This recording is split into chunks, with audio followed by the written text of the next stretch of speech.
संतों ने कृपा करके हमें भगवत उपदेश किए हैं, जिससे हमारे सारे दोष नष्ट हो जाए।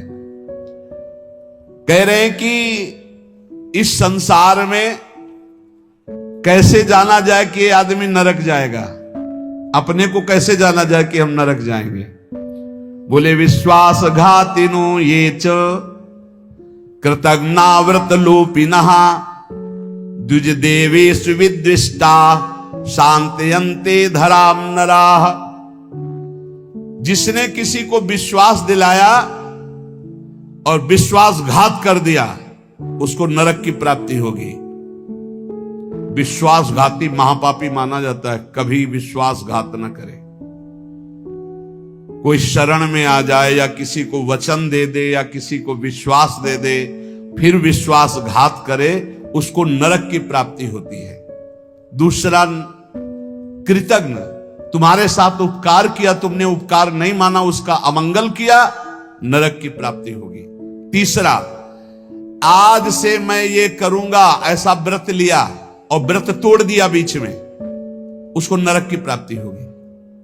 ये खिलवाड़ नहीं है कि मैं ये व्रत लूंगा, ये ऐसा करूंगा, मैं ऐसा धाम जाऊंगा, ये इतने लोगों को भोजन कराऊंगा। ये कई लोग ऐसे होते हैं जो बड़ी बड़ी बातें कह देते हैं, उनको पता नहीं कि ये खिलवाड़ नहीं है। ऐसा कर दूंगा, ऐसा कर दूंगा, ऐसा कर दूंगा, और किया कुछ नहीं, पहुंच गए नरक। व्रत का उल्लंघन करने वाले, प्रतिज्ञा का उल्लंघन करने वाले, नियम का उल्लंघन करने वाले नरक को प्राप्त होते हैं। मैं इतनी परिक्रमा करूंगा, मैं ऐसा करूं, कुछ भी नहीं। कोई नियम को ऐसे मत लो कि मैं ये करूंगा। ए प्रभु की इच्छा होगी, समय रहा, जीवन रहा तो हो जाएगा, नहीं रहा, आप सामय के मर गए तो। ये बात ध्यान रखिए, आगे चलकर मैं सन्यास लूंगा, विरक्त होके वृंदावन वास करो, नरक जाओगे अगर नहीं विरक्त हुए तो। मैं इतना यहां मंदिर बनवा दूंगा, नहीं बनवाया नरक जाओगे। वचन संभाल के बोलो, आज से मैं कुछ दिन व्रत रहूंगा। बकवास करना बंद कर दे तो जीवन उन्नति में हो जाता है। शाम का भोजन नहीं करूंगा, एकांत भजन करूंगा। नहीं, भोजन मत करना, लेकिन सेवा करो, भजन करो। समझे नहीं? वाणी को ऐसे बिखेरते चले जाते। व्रत का उल्लंघन करने वाला नारकी गति को प्राप्त होता है। संतों से द्वेष करने वाला, गुरु से द्वेष करने वाला, ये नरक को प्राप्त होते हैं। और ध्यान से सुनो, जो माता पिता को दंडित करता है, गाली देता है, अपमान करता है, उसे सीधे नरक की प्राप्ति होती है। बिल्कुल पक्का समझ लो। माता पिता भगवान का स्वरूप है। मातृदेवो भव, पितृदेवो भव। बिल्कुल बुद्धि खराब मत करो, कलयुग बुद्धि भ्रष्ट कर रहा है। माने मात पिता ने देवा साधुन ते करवावे सेवा, जिनके ये आचरण भवानी ते निश्चर समझानो। राक्षस है, और ऐसे राक्षस अब पुत्र रूप में ज्यादा पैदा हो रहे हैं। एक देखा हम कि माता को बाल पकड़ के घसीट रहा है, लात से पेट में प्रहार कर रहा है, पिता को थप्पड़ और सीधे छाती पे लात। वाह, इस पुत्र की जानते हो क्या गति होगी? सीधे रो नरक। फिर वहां जो दंड मिलता है, वहां मरना तो है नहीं प्यारे, ना बेहोश हो सकते हो ना मर सकते हो, होश में रहकर दंड भोगना है। नरक की ये खासियत है। 100 बार काटे जाओगे, 100 बार जिंदा रहोगे, उसे यातना देह कहते हैं। होश में ये मत मानना कि नरक वरक नहीं है। जैसे लोग कहते थे, अरे कौन नरक सरक, बोल लो। जब फंसते हो ना, बोले यही सब मिलता है, यही नहीं मिलता है। जब चोरी करोगे तो पहले घर से लेके थाने तक डंडा चलेगा, फिर थाने में स्पेशल पिटाई होगी, फिर कपड़े वपड़े संभाल के तुम्हारे हथकड़ी लगा के जज के सामने, फिर वहां तुम्हारी चोरी का न्याय होगा। ये ब्याज में मिला है। ये ब्याज में घर से लेकर पकड़ने तक और थाने तक जो पिटाई हुई, ये ब्याज है। मूल तो न्यायाधीश करेगा कि 20 साल की सजा या अमुक से इतना इतना दंड। ऐसे ही कर लो मनमानी पाप, यहां जो ठोकर और रोग हैं ये तो ब्याज है, मूल तो नरक में भोगना पड़ेगा। जो माता पिता का त्याग कर देता है उसे नरक की प्राप्ति होती है। जो माता पिता को दंड देता है, जो माता पिता को गाली देता है, और जो अपनी पाणी ग्रहण की हुई स्त्री को, निर्दोष स्त्री को नाना प्रकार के दोषारोपण करके दंड देता रहता है, कलह मचाता रहता है, ऐसे पुरुष को नरक की प्राप्ति।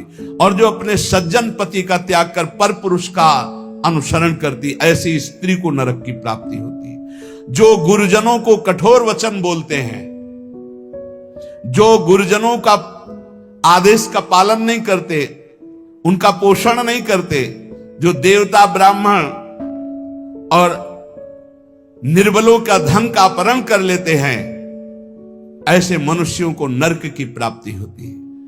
जो मदिरा पान करते हैं, सुन लीजिए, ये चे मध्य रता पापा द्वित कर्म रतास्तथा। हमारा शास्त्र कहता है भारतवासी हो, विदेशी नहीं हो तुम, इस भूमि में जन्मे हो, यदि मदिरा पियोगे तो नरक का रास्ता पक्का कर रहे हो। बोले इसमें तो कोई हिंसा नहीं, लेकिन शास्त्र निषेध है। ये च मध्य रता पापा द्वित कर्म रतास्तथा। जो जुआ खेलते हैं मदिरा पीते हैं, और जो साधु वेश रख के पाखंड करते हैं, इनको सीधे नरक की प्राप्ति होती है। यहां जो वर्णन हो रहा है वो बीच में विश्राम नहीं, सीधे नरक, बिना रोक टोक के।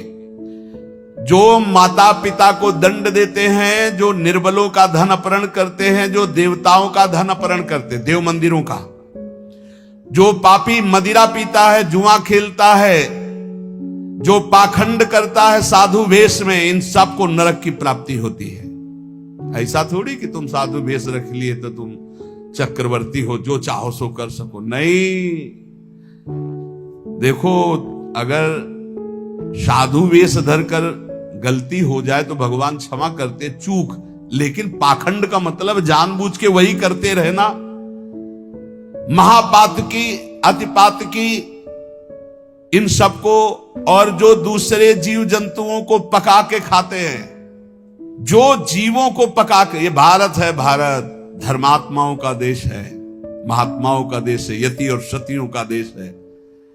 यहां एक कबूतर के लिए अपने शरीर को काट के तराजू पे रख दिया, ये वो राजाओं का देश है, वो प्रजा का देश है जो शरणागतों के लिए जीवन अर्पित कर दे।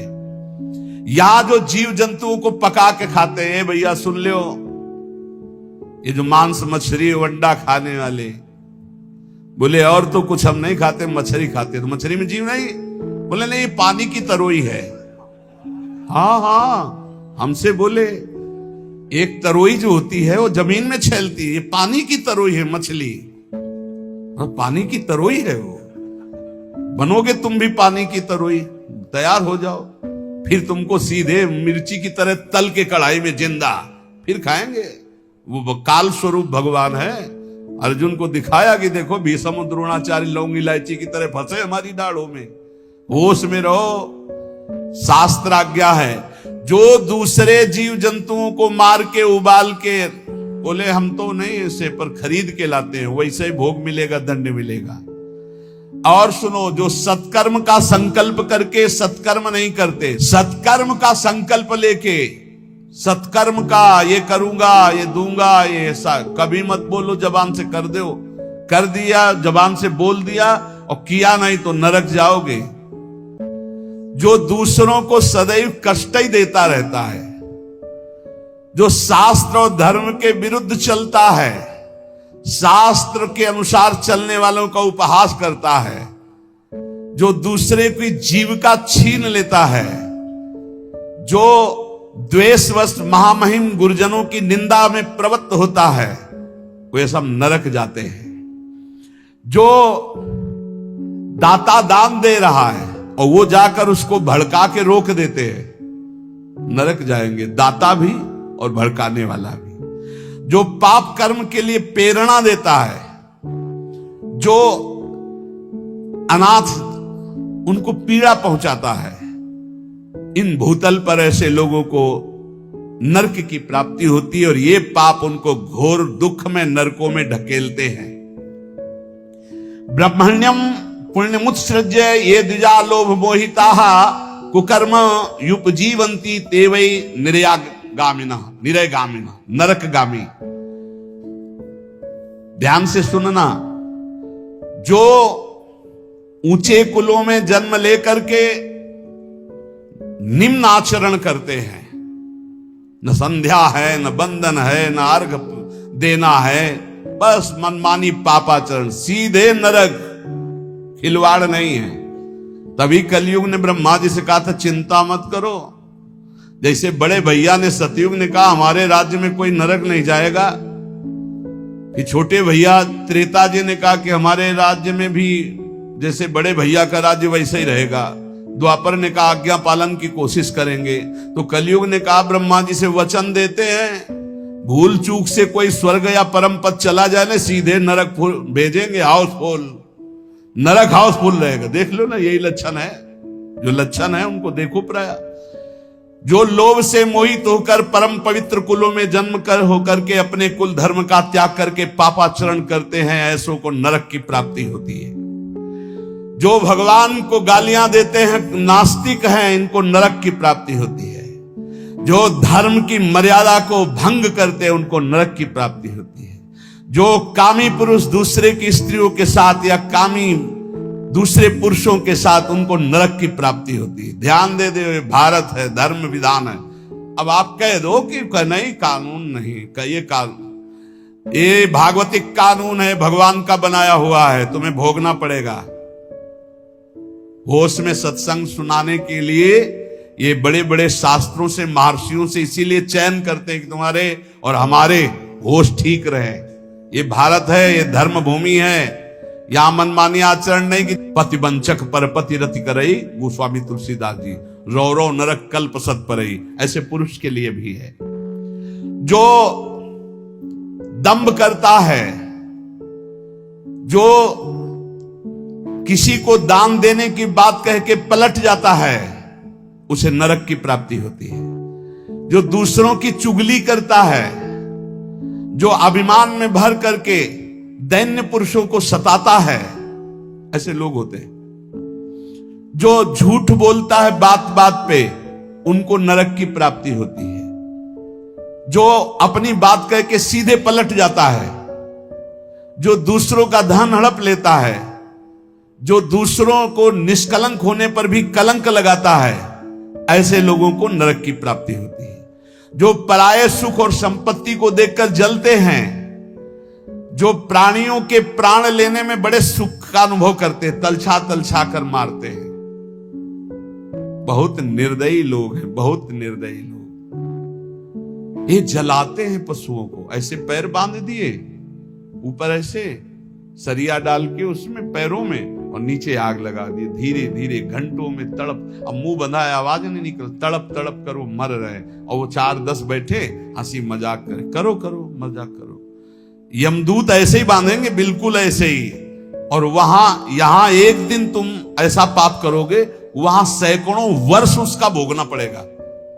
जैसे 15-20 मिनट पाप कर ले, कत्ल कर ले, व्यभिचार कर ले, पूरे जीवन जेल में रहना पड़ेगा, फांसी भी हो सकती है। ऐसे ही यहां एक पशु को तुमने जलाया, आनंद लिया, वहां हो सकता है कि एक कल्प तक तुमको जलाया जाए।